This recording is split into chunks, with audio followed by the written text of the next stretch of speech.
Well, in other news, travel nurses continue to work in many hospitals across the province and continue to be a source of concern for the union that represents nurses and nurse practitioners. For an update on the use of agency nurses working for private companies and paid for by the public healthcare system, I'm joined by Yvette Coffey, President of the Registered Nurses Union of Newfoundland and Labrador. Yvette, good morning. Good morning, Dan. So what's the latest on this so-called use of travel nurses in the public healthcare system? And do you have any idea of how many and at what cost? So right now we have private agency nurses being employed in every single nook and cranny of Newfoundland and Labrador.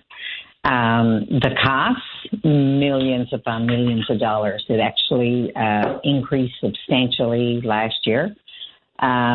Historically, the only places we saw the use of private agencies was in Labrador region, Northern Peninsula, where, we have rural and remote clinics. But right now, we're seeing them everywhere.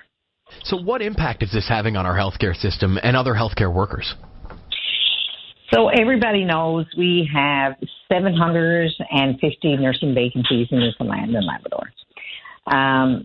And what we've been saying for a long, long time is that we need to invest in the people who are here working in our publicly funded healthcare system.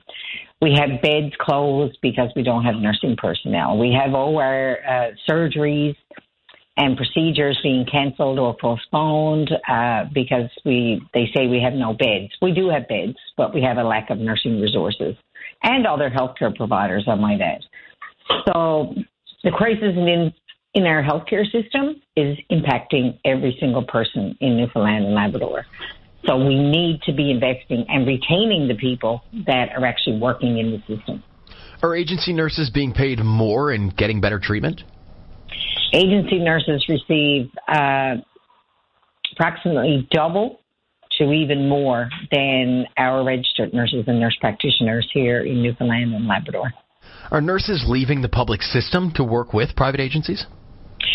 So we have heard, throughout Canada where there's instances of a group of nurses in one of our western provinces, 10, who walked out one day, resigned, went to work with a private agency and walked back in the following day with the agency, making 2 to 3 times their salary.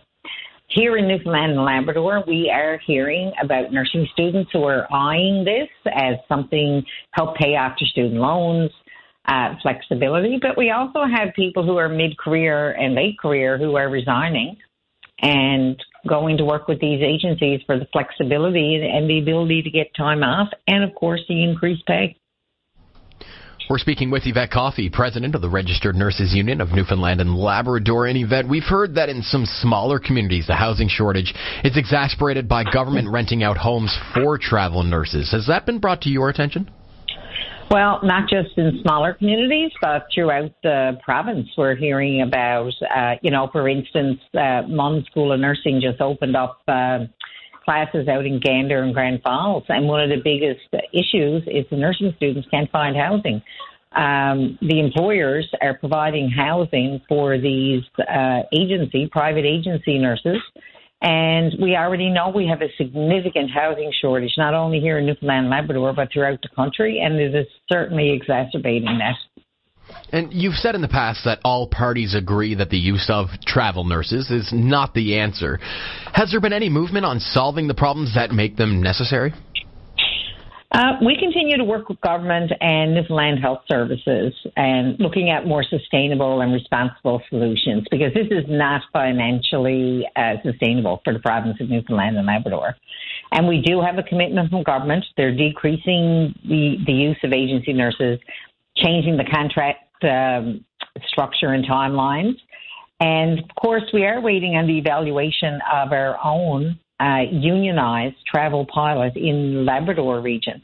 And it has decreased the use of private agency nurses, which has saved money in the long run.